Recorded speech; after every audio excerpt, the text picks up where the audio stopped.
Jóvenes, buenas tardes. Vamos a continuar lo que dejamos en la sesión anterior. Habíamos empezado la fracción tercera del artículo 107 de la Ley de Amparo, que nos habla de la procedencia del amparo ante el juez de distrito. Ahorita la fracción tercera, decíamos en la sesión pasada, que establecía la procedencia contra actos, omisiones o resoluciones provenientes de un procedimiento administrativo seguido en forma de juicio. Decía, siempre que se trate, o sea, está condicionado. Pero lo primero que tenemos que entender es que no estamos hablando nosotros de un acto que dicta un tribunal, ni siquiera un tribunal judicial, ni siquiera un tribunal laboral, pero tampoco un tribunal administrativo. Estamos hablando de un procedimiento administrativo. Como nos decía en la sesión pasada, los procedimientos administrativos los llevan a cabo algunas dependencias, tanto de autoridades municipales, como de autoridades estatales, como de autoridades federales. Y yo les ponía un día de ejemplo, por ejemplo, el SAT, el Infonavit, el Seguro Social, la Secretaría de Finanzas del Gobierno del Estado, la Tesorería del Ayuntamiento, algunas descentralizadas como Ciapagó, como Comampac, todas las comisiones de agua hacen cobros. Evidentemente que si nos hacen un cobro en la propia ley que manejan ellos, en base a la cual hacen el cobro, viene contemplado un recurso administrativo. Este recurso administrativo se inicia con la presentación del escrito. Muchas veces lo resuelve la propia autoridad que dictó, porque le sirve para realizar sus propias determinaciones, y la mayoría de las veces lo resuelve su superior jerárquico. En este caso, iniciamos con un escrito que podríamos decir que es una demanda. Hay un ofrecimiento de pruebas, el desahogo de las pruebas, muy rara veces hay alegatos ahí y se concluye con una resolución. Les decía en la sesión pasada que yo le llamo resolución para distinguirlo de lo que es una sentencia de las que dictan los tribunales de cualquier categoría. Obvio es reconocer que a veces cuando está sentenciando un tribunal a su propia sentencia le llama fallo o le llama resolución también. Pero técnicamente hablando, lo que dictan los tribunales, los procedimientos administrativos siempre se pronuncian resoluciones. Y esas resoluciones provienen de procedimientos seguidos en forma de juicio, porque presentamos el escrito, se ofrecen pruebas, se desahogan pruebas y se dicta la resolución. Por eso es un procedimiento administrativo seguido en forma de juicio. Sin embargo, nos condiciona que vamos a poder promover el amparo indirecto siempre que sea la resolución definitiva. Quiere decir que si todavía hay medios de defensa ordinarios, los tenemos que agotar. Y a resultas de lo que pase, podremos tener acceso a un amparo. Sin embargo, puede ser posible que no sea el amparo indirecto del que nos está hablando la fracción tercera del artículo 107. Por ejemplo, jóvenes, si les emite un cobro el Instituto Mexicano del Seguro Social, si el IMSS emite un cobro, ustedes pueden promover en contra del cobro un recurso de inconformidad. Un recurso de inconformidad que lo resuelve el propio IMSS por medio de una autoridad superior. La resolución que dicten en ese recurso de inconformidad la van a poder ustedes combatir o la deben combatir si no están conforme con ella ante el Tribunal Federal Administrativo. El Tribunal Federal Administrativo. El Tribunal Administrativo en su momento se va a pronunciar y evidentemente que aquí sí va a dictar una sentencia. Esta sentencia tendrá el carácter de definitiva. Pero esta sentencia no son a las que se refiere esto, porque aquí estamos hablando del amparo indirecto. Esta sentencia definitiva tendremos que combatirla con un amparo directo. Pero nuestros derechos quedan protegidos si al final de toda la controversia tenemos acceso al amparo, sin importar si es un amparo indirecto o si es un amparo directo. Evidentemente que si al dictar la resolución aquí, esta resolución, el INS, ya no hubiera un medio de defensa ordinario, ya no existiera este tribunal, esta resolución sí sería de estas. Sí estaríamos en posibilidad de combatirla con un amparo indirecto. Y luego viene la otra regla, que para llegar a esa resolución, bueno, pues hubo la presentación del escrito, hubo varios actos, se desagaron pruebas, pero hubo varias actuaciones hasta llegar a la resolución. Decíamos, cuando haga valer el amparo, ya sea contra esta o ya sea contra esta, que es lo mismo, voy a poder hacer valer dos tipos de violaciones: las que existan en la resolución misma, y las que se hayan dado durante la secuela del procedimiento, que trasciendan el resultado del fallo y me causen un daño. Ahora, ¿cuándo las voy a guardar para el amparo indirecto? ¿Cuándo las voy a guardar para el amparo directo? Cuando habiéndose ocasionado en el procedimiento que estoy siguiendo, no me causen un daño de carácter irreparable.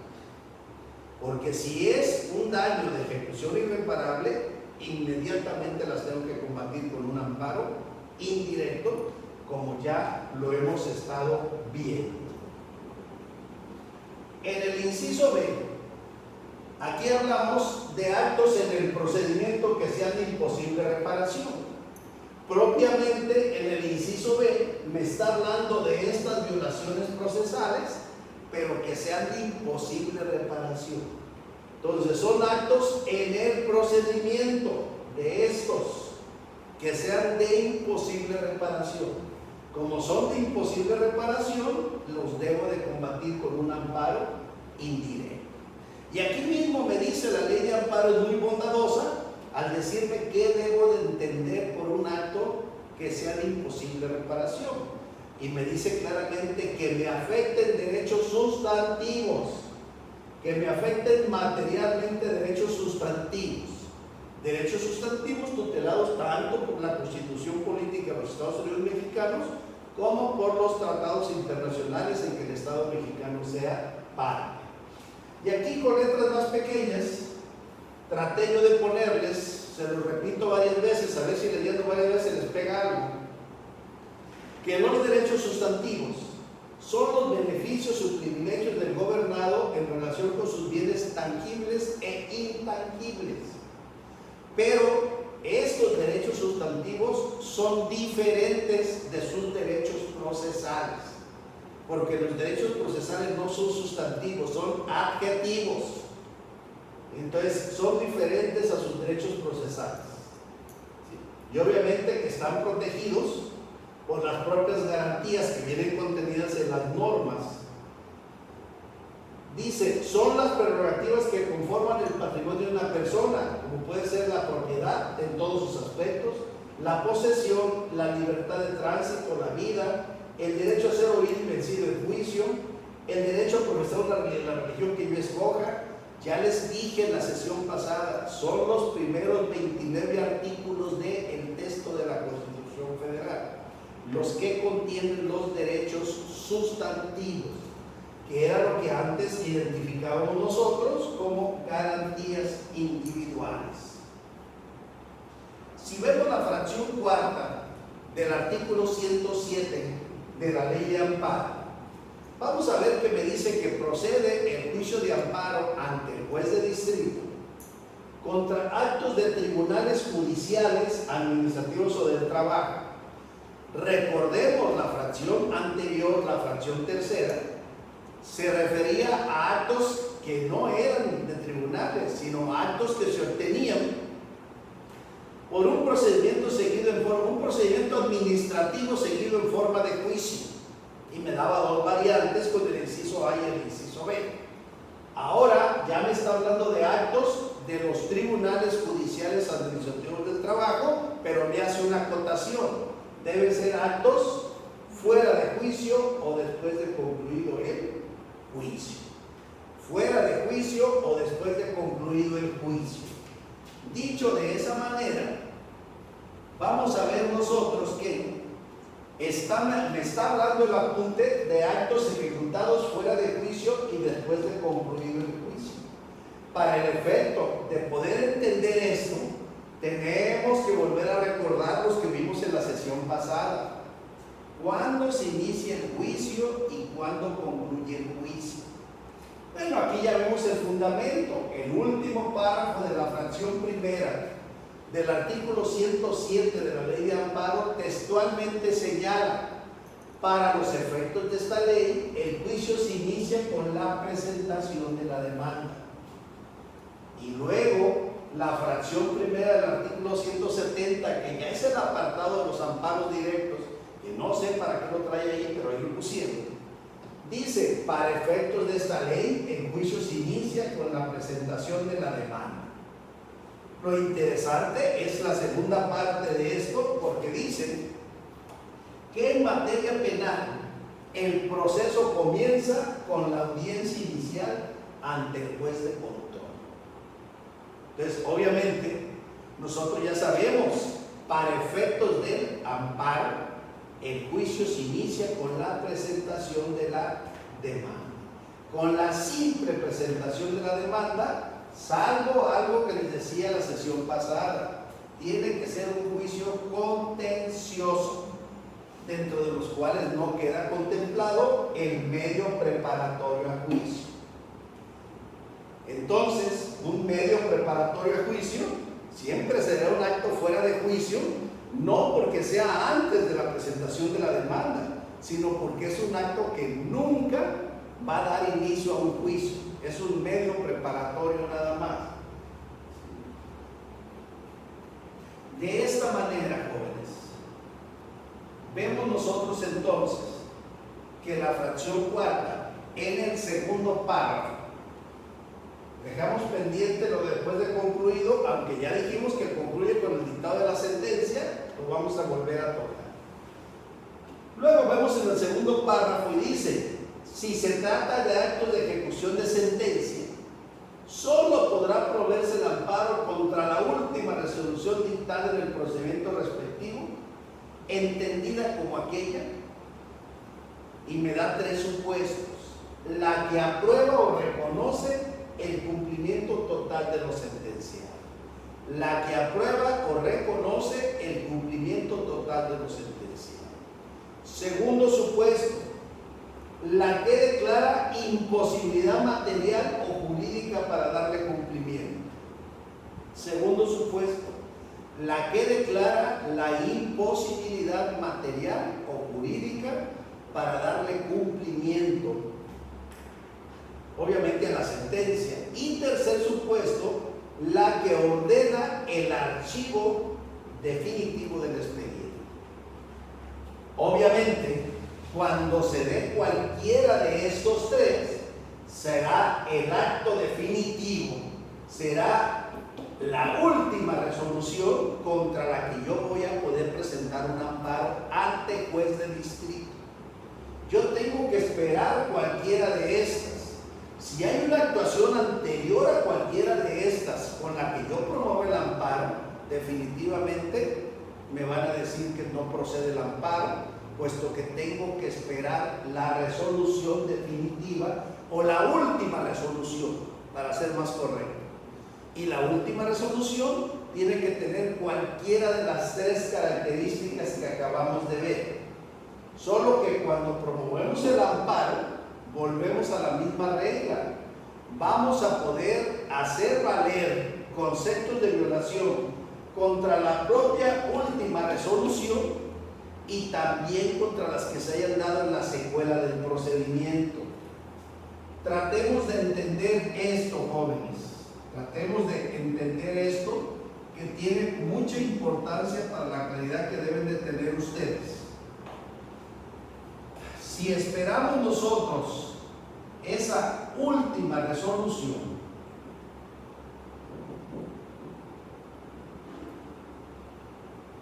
que ya dijimos, puede ser la que aprueba o reconoce el cumplimiento total de lo sentenciado.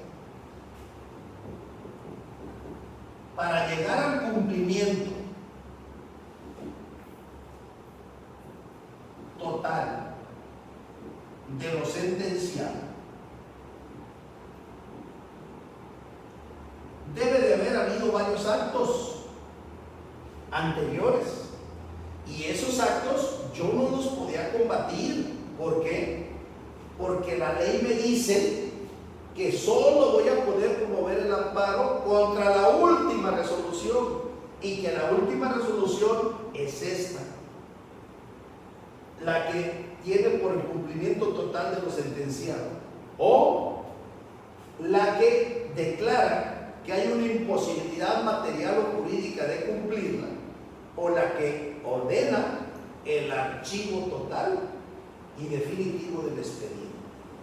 Antes de llegar a cualquiera de esas tres, hay otros actos anteriores, y yo estaba amarrado de manos para poder cuestionarlos, porque la ley me dice que no puedo, que tengo que esperar la última resolución.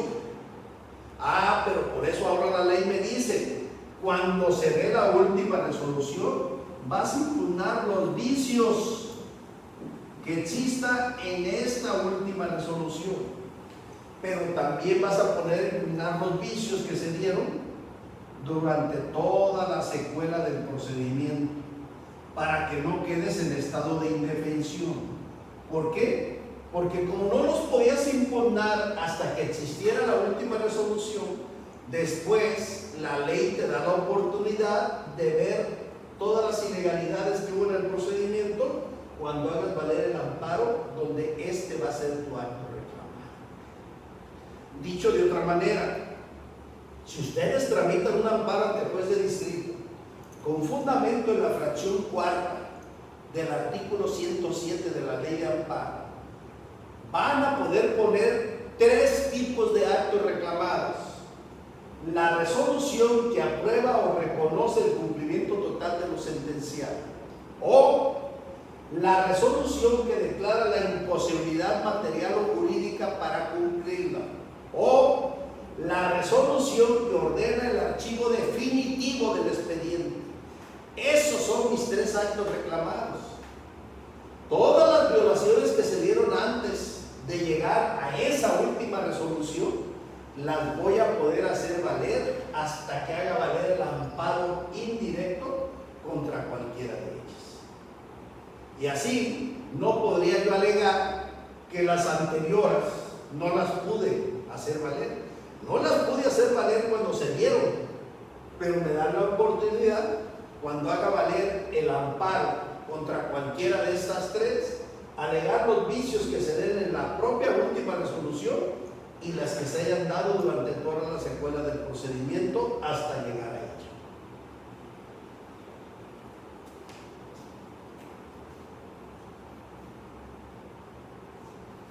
Si estamos hablando del procedimiento del remate, es una situación parecida. Tengo que esperar la última resolución, solo que aquí la última resolución va a ser aquella resolución que en forma definitiva va a ordenar el otorgamiento de la escritura de adjudicación y la entrega de los bienes rematados. Hasta que se dicte esta resolución, este va a ser mi acto reclamado en el amparo indirecto o en el amparo ante el juez de distrito.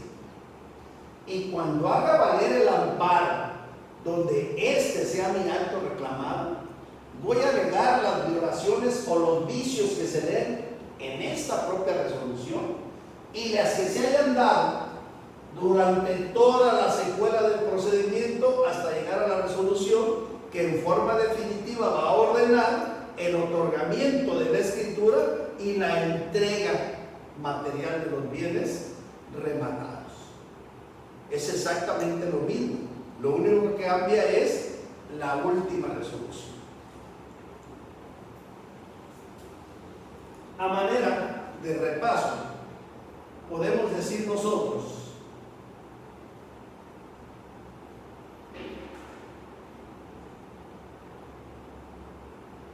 que para la procedencia del amparo indirecto contra actos ejecutados fuera de juicio, la ley de amparo no me pide ningún requisito, pero para actos ejecutados después de concluido el juicio, sí. ¿Por qué? Porque me está diciendo que tengo que esperar la última resolución. La última resolución que se dicte donde se ordena el cumplimiento total de lo sentenciado. La última resolución donde se diga que hay una imposibilidad material o jurídica para cumplir con lo sentenciado. O la última resolución que ordena el archivo definitivo del expediente. O en el caso del remate, la última resolución que nos va a ordenar desde luego el cumplimiento de la misma y la entrega material de los bienes rematados. Entonces, evidentemente que en actos después de concluir el juicio sí hay requisitos. ¿Cuál es el requisito? Que tengo que esperar la última resolución. En actos ejecutados fuera de juicio, o sea, antes de que se inicie, no hay ningún requisito. No tenemos ningún requisito.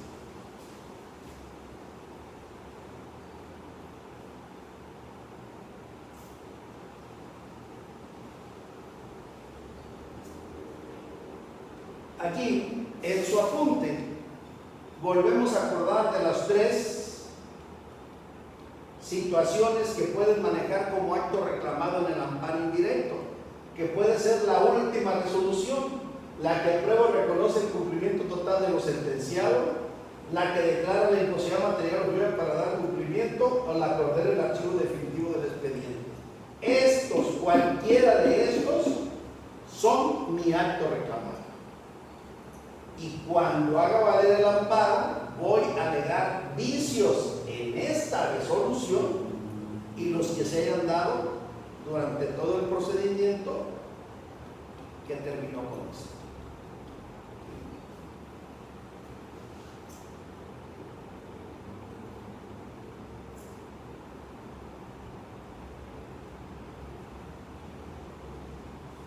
Quiero que me pongan mucha atención en esto, jóvenes, lo cual no es sencillo, pero yo se los tengo que decir. Dice un comentario que trae sus apuntes, que cabe aclarar que la fracción cuarta del artículo 107 de la ley de amparo señala que tratándose de actos de ejecución de sentencia, el juicio de amparo o el juicio de garantías indirecto deberá promoverse contra la última resolución. Y ya vimos que puede ser de tres tipos en los actos de ejecución de sentencia. Sin embargo, la Corte, que diario nos enreda todo, en lugar de aclarar, nos ha dicho que existen casos de excepción a esta regla, donde no tengo que esperar yo la última resolución.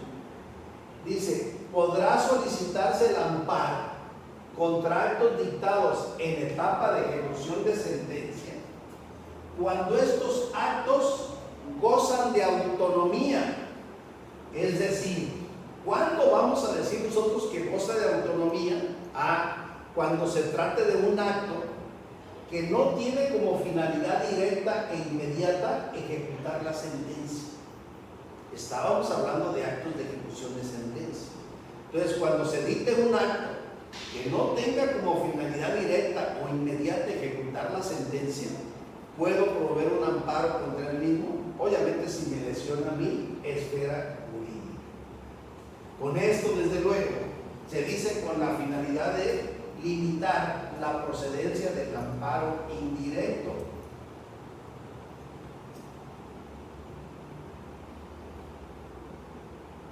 A manera de ejemplo, aquí les pongo yo a ustedes que hay un acto que no tiene que ver nada de manera inmediata o directa con la ejecución de la sentencia, y es la que declara líquida una sentencia.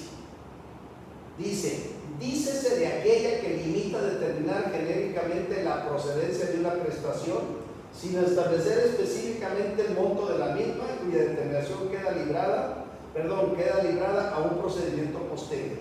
Ejemplo, si estuviéramos hablando nosotros de una asunto de carácter laboral y nosotros no sabemos si hay una prestación que le toca o no al trabajador, y obviamente promovemos para que lo determine la Junta, y la Junta determina que sí hay la obligación de pagarle la prima de antigüedad, esa declaración la puedo yo combatir con un amparo indirecto si me afecta. No tiene nada que ver con la ejecución de sentencia porque no determina la cantidad que tengo que pagar. Luego se va a tener que hacer un incidente de liquidación. En el incidente de liquidación se va a determinar la cantidad y ese es el momento en que la voy a poder pelear hasta que se dé cualquiera de los tres supuestos, hasta que se ordene el cumplimiento total de lo sentenciado, hasta que se dé la imposibilidad material o realidad de cumplirla, o hasta que se ordene el archivo definitivo del expediente. ¿Por qué se dice aquí que es un acto que no tiene relación directa e inmediata con la ejecución de la sentencia?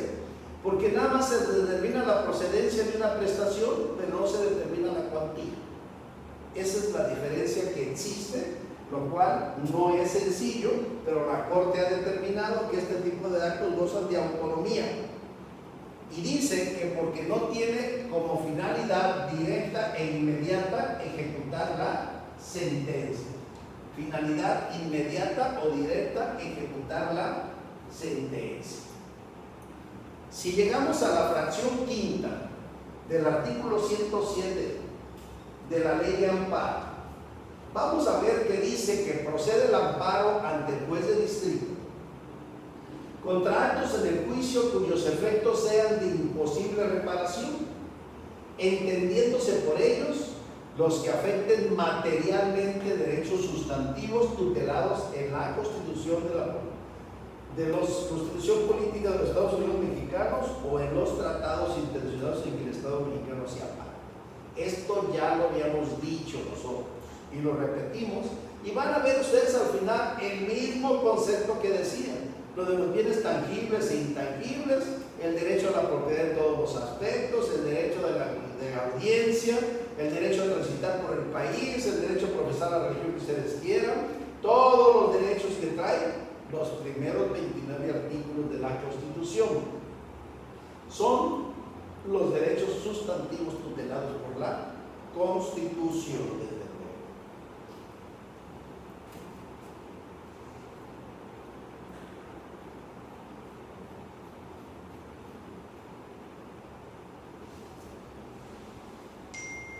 Luego llegamos a la procedencia del amparo ante el juez de distrito. Cuando una persona tenga el carácter de extraña al procedimiento.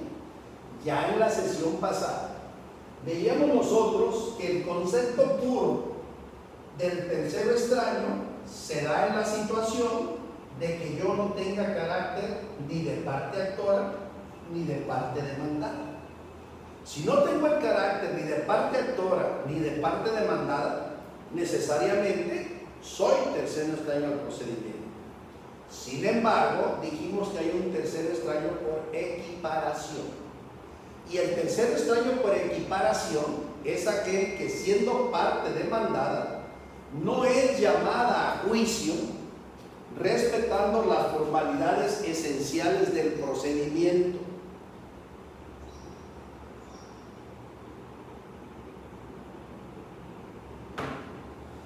Las formalidades esenciales del procedimiento. Desde luego, aquí trae algunos criterios.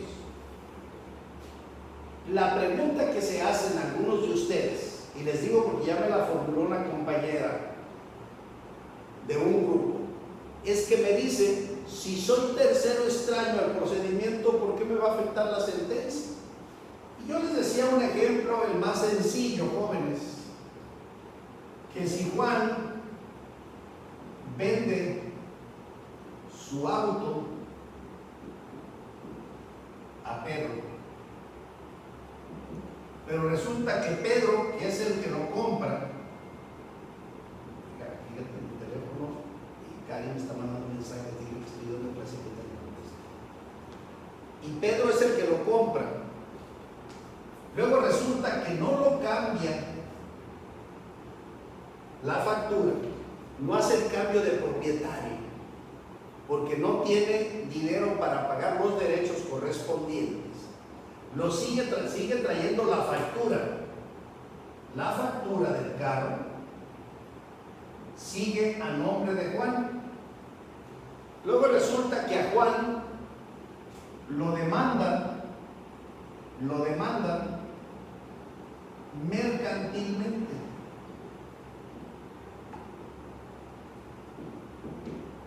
Como lo demandan mercantilmente, van y lo requieren para que pague. Y Juan dice, pues reconozco deber, pero no tengo con qué pagar. Y evidentemente el abogado que va y lo requiere, ya trae el dato de que Juan tiene un auto a su nombre, porque todavía la factura está a nombre de él, y ordena el embargo del carro. Solicita el embargo del carro. Y el juzgado se lo acuerda favorablemente. Y a pedimento que le haga el abogado, el juez ordena girarle un oficio a la policía de transportes o a los agentes de transportes para que detengan el carro donde quiera que lo vean. Entonces, evidentemente, en el momento que vayan a detener el carro, van a afectar a Pedro. Pedro tiene el carácter de tercero extraño.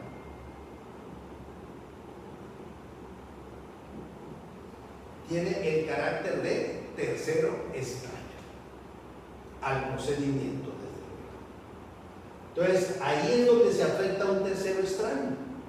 ¿Por qué? Aquí tenemos al actor, aquí tenemos al demandado, y obviamente este es un tercero extraño. Entonces ahí podemos encontrar, porque algunas veces a una tercera persona que no tiene el carácter de demandada es afectada por una resolución dentro de un procedimiento. Por eso esa persona va a poder hacer inmediatamente un amparo ante el juez de distrito. Y como tiene el carácter de persona extraña, no importa si el acto es fuera, dentro o después del juicio. El tercero extraño puede hacer el amparo en cualquier momento, porque hay una violación directa a la garantía de audiencia. Acuérdense que todos tenemos derecho a ser oídos y vencidos en juicio. Entonces, como hay una violación directa a un precepto de la Constitución, definitivamente me puedo ir al amparo sin importar que aquel acto que motivó que me desposean de mi auto sea acto fuera de juicio, dentro de juicio o después de concluido. Ahí no importa si tengo el carácter de tercero extraño en el procedimiento.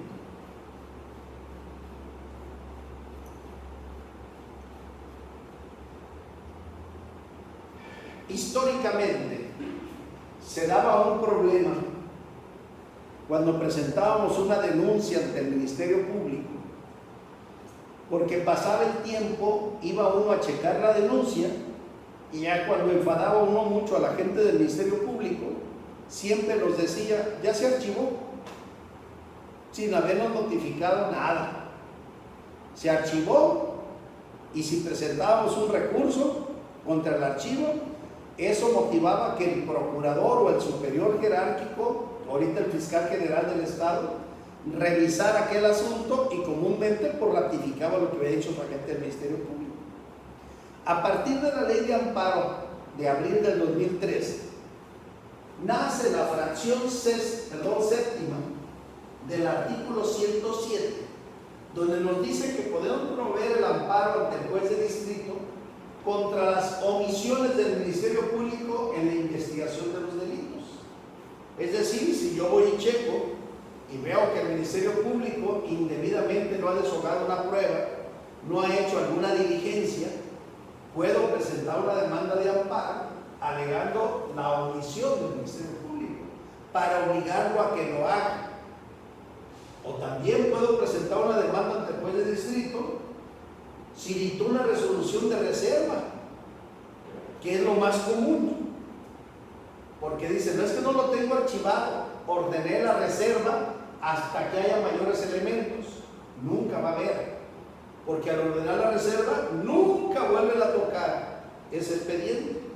Si ustedes consideran que si hay elementos para que se constituya una conducta delictiva de aquella persona que denunciaron, contra la resolución de reserva van a poder promover un amparo ante el juez de distrito, un amparo indirecto. Si determina el Ministerio Público el no ejercicio de la acción penal, porque considera que no hay elementos para presumir la responsabilidad del denunciado, pero nosotros no compartimos ese criterio del Ministerio Público, vamos a poder presentar una demanda de amparo ante un juez de distrito para que en su momento obligue al Ministerio Público a que consigne el expediente un juez de lo penal para que éste lo revise y determine lo procedimiento. Si se desiste de la acción, si ya presentó la denuncia del Ministerio Público ante el juez de lo penal y el juez de lo penal le dio entrada a la denuncia, instauró el procedimiento, giró la orden de aprehensión, detuvieron a Juan y Pedro, los meten a la cárcel y ya están siendo procesados, pero el Ministerio Público acude y se desiste de la acción penal, también me puedo amparar. Debo de confesar ante ustedes que yo cuando vi esta reforma, desde la primera clase que di, dije que esto no era correcto. Y dije que no era correcto porque cuando ya está el procedimiento penal, el Ministerio Público que está actuando ya no está actuando como autoridad, sino como parte. Tanto el acusado es parte, como el acusador, que es el Ministerio Público, es parte. Entonces, al ya no ser autoridad ante el desistimiento, pues no procedía el amparo porque no era un acto de autoridad. Pero como la Suprema Corte de Justicia de la Nación nunca se equivoca, la Corte ya se pronunció y dijo que sí procede el amparo, que aunque no sea un acto de autoridad en sí, es procedente el juicio de amparo. Entonces nos debe quedar a nosotros el criterio de que sí procede el amparo contra la determinación que tome el Ministerio Público de desistirse de la acción penal. Si se ordena la suspensión del procedimiento cuando no esté satisfecha la reparación del daño, esa resolución también la podemos combatir nosotros por medio de un juicio de amparo. En síntesis, jóvenes, son 5 motivos, ya casi vamos a acabar, ahorita nomás déjenme terminar. Son 5 motivos de la conducta que sigue un Ministerio Público que puede motivar un amparo ante un juez de distrito: las omisiones en la investigación de los delitos, las resoluciones de reserva, las resoluciones de no ejercicio de la acción penal, el desistimiento de la acción penal que yo no la quería, y la resolución que ordene la suspensión del procedimiento cuando no está satisfecha la reparación del daño. Ahora, de manera contundente, esta fracción séptima del artículo 107 me está dando a mí como requisito de procedibilidad que puedo interponer una demanda de amparo ante un juez de distrito.